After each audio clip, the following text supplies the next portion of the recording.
Europa. En el final de la Edad Media, la Iglesia Católica centralizaba el dominio espiritual sobre la población y el poder político-administrativo de los reinos. Ya en el siglo XII aparecieron los primeros movimientos que cuestionaban las creencias y prácticas del catolicismo, pero la Iglesia creó el Tribunal de la Santa Inquisición, reprimiendo a aquellos a quienes amenazaban su poderío religioso e ideológico. Algunos intelectuales en el siglo XIV y XV indicaban cómo los valores absolutos de la Iglesia ya no tenían la misma fuerza mediante las transformaciones históricas experimentadas. El inglés John Wycliffe redactó algunos ensayos donde denunciaba las acciones corruptas de la Iglesia y defendía la salvación espiritual por medio de la fe. En cierta medida, las teorías lanzadas por ese pensador vendrían a influenciar las obras que Martín Lutero en el siglo XVI. El proceso de reformas religiosas comenzó en el siglo XVI. A continuación podemos destacar algunas causas de esa reforma. Comenzaron a vender indulgencias, predicando de cualquier cristiano podría y debería comprar el perdón de sus pecados. La Iglesia Católica poseía mucho poder político, lo que en aquella época no debía suceder. Centralización del poder en las manos del Papa, así como la concentración de tierras. Ventas de cargos eclesiásticos, venta de reliquias, entre otras más. El teólogo alemán continuó con la redacción de documentos que refutaban las ideas religiosas y principios católicos de su tiempo, hasta el punto de decir públicamente que el Papa representaba el anticristo en la tierra. Tras años de protesta y enfrentamientos en el clero, Martín Lutero fue excomulgado, declarado hereje y su obra fue prohibida por el Papa León X, después de negarse frente a la corte y rechazar sus ideas. En ese momento pronunció las famosas frases: "No puedo hacer otra cosa, esta es mi postura, que Dios me ayude". Tras la audiencia, mientras Martín Lutero se dirigía de regreso a su ciudad, el príncipe Federico el Sabio hizo llevar a Lutero al castillo de Wartburg, cerca de Eisenach. El poderoso gobernante esperaba sacar a Lutero por un tiempo del centro de la atención y dejar que las constantes agresiones contra el movimiento reformista disminuyeran un poco. Lutero desapareció y permaneció en el anonimato durante años, los cuales aprovechó para redactar lo que es considerada una de las obras más importantes de la historia, la Biblia traducida al idioma alemán, obra que, gracias a la imprenta, se apareció por todo el país y el continente europeo. Cuando las fuerzas más radicales de la Reforma parecen imponerse, Lutero regresa a Wittenberg.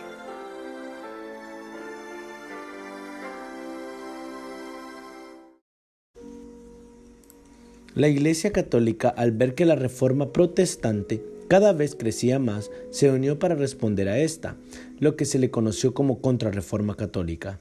Esta contrarreforma incluyó la reafirmación de la doctrina milenaria, con la consagración del pan y del vino como el cuerpo y la sangre de Cristo y la veneración de las reliquias y las imágenes iconográficas como práctica cristiana, entre otros puntos. En el siglo XVI, la Iglesia Católica estaba pasando por una crisis importante. Cobró impulso el protestantismo y unas nuevas religiones que han surgido en Europa, por ejemplo, el calvinismo y el luteranismo. Para intentar parar el avance del protestantismo, tras la Reforma protestante, el Papa Pablo III convocó un concilio para la ciudad italiana de Trento. El concilio de Trento fue realizado entre los años de 1545 y 1563. Varios asuntos se discutieron y varias acciones entraron en ejecución. El Concilio de Trento fue una reacción de la Iglesia Católica a la Reforma iniciada por Martín Lutero en la primera mitad del siglo XVI. Con el crecimiento del protestantismo en Europa, la Iglesia Católica buscó una reacción que se conoció históricamente como Contrarreforma. Principales decisiones de la Contrarreforma fueron: retorno de la Inquisición, destinado a vigilar, hostigar, detener y castigar a los que no estaban siguiendo la doctrina católica. Creación del Índice de Libros Prohibidos, Índice Librorum Prohibitorium, libros sobre las relaciones contrarias a los principios e ideas defendidas por la Iglesia Católica. Los libros incautados eran quemados. Quien fuera atrapado con materiales de este tipo recibirían castigos severos.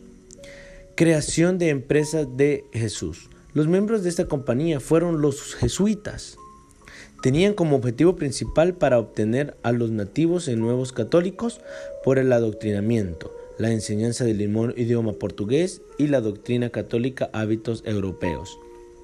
Los protestantes europeos se hicieron presentes en el Nuevo Mundo desde el siglo XVI, poco tiempo después de iniciado el movimiento de Reforma. Junto a los individuos que llegaban a Europa y que se habían adherido o eran simpatizantes de alguno de los movimientos de la Reforma y la literatura protestante que lograba introducirse a las colonias. El protestantismo hizo también acto de presencia como un imaginario temido por la corona española y la Iglesia católica. Esto justificó, entre otras cosas, el establecimiento del Santo Oficio en América y la difusión del espíritu antiprotestante de la Contrarreforma que marcaría el desarrollo de la cultura hispanoamericana hasta el día de hoy. En el siglo XX, en el protestantismo se despliega el movimiento ecuménico, que condujo a las instituciones del Consejo Mundial de Iglesias. El protestantismo está enlazado con distintas tendencias políticas. Algunos servidores de culto tratan de ajustarlo a las nuevas condiciones y acercarlo a las aspiraciones políticas progresistas de una parte de los protestantes, lucha por la paz y la distensión internacional. En este siglo también surgieron las dos corrientes más conocidas. El fundamentalismo es el nombre que recibe la corriente religiosa o ideológica que promueve la interpretación literal de sus textos sagrados o fundacionales, o bien la aplicación intransigente y estricta de una doctrina o una práctica establecida. Y la nueva ortodoxia, que se trata de aceptar libros de interpretación como fuente de inspiración. En el siglo pasado, la Iglesia Católica no quería nada que ver con los protestantes, en la cual surgieron muchas guerras y persecuciones, pero en el siglo XX hicieron un giro drástico donde el Papa Juan XXIII en el Concilio Vaticano II tiene como finalidad principal buscar la unidad de los cristianos. Desde el papado de Pablo VI y sobre todo con Juan Pablo II, los viajes internacionales de estos papas han tenido siempre una dimensión ecuménica. Ahora, con el Papa Francisco actual, se han hecho avances ecuménicos que no se habían logrado antes, y cada vez va avanzando más. Las tendencias a unificar las doctrinas y creencias entre católicos y protestantes tienen gran significado en la historia. Existen denominaciones protestantes que no se han unido a ella, al menos por medio de creencias, y una de ellas es la Iglesia Adventista del Séptimo Día. Tenemos un mensaje único y precioso que compartir con el mundo, incluso con otras denominaciones y grupos ecuménicos. Además, a pesar de que como adventistas del Séptimo Día no somos miembros del Consejo Mundial de Iglesias, y no pretendemos llegar a serlo. No estamos en contra de la unidad por fe, estamos por la verdad. Pero por ahora, tengamos en mente lo que dijo Jesús. Vosotros sois la luz del mundo. Una ciudad asentada sobre un monte no se puede esconder, ni se enciende una luz y se pone debajo de un almud, sino sobre el candelero, y alumbra a todos los que están en casa.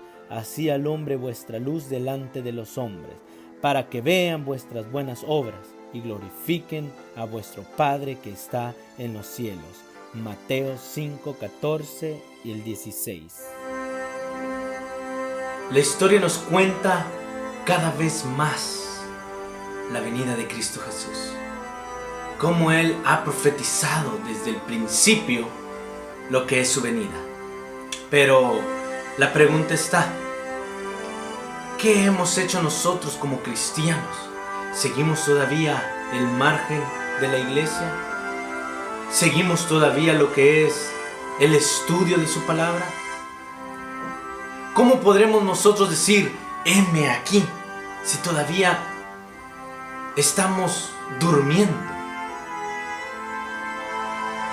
Ahora es momento de levantarnos y estudiar su palabra cada vez más, afligir nuestras almas a Dios y decirle en Romanos, como dice Romanos 10, 14 al 15, ¿cómo pues invocarán a aquel en el cual no han creído? ¿Y cómo creerán en aquel de quien no han oído? ¿Y cómo irán sin haber quien les predique? ¿Y cómo predicarán si no fueren enviados? Como está escrito, cuán hermosos son los pies de los que anuncian la paz, de los que anuncian las buenas nuevas. Es momentos de activarnos, es momentos de estar listos. Ya no es tiempo de dormir. Aunque grandes líderes firmen el ecumenismo, aunque grandes líderes se unan o se vayan a otras denominaciones, nuestra fe tiene que estar puesta en Dios, puesta en su palabra. No hay otra palabra clara para describir el cuán grande amor de Cristo. Pero necesitamos leer su palabra día tras día. Que el Señor los bendiga.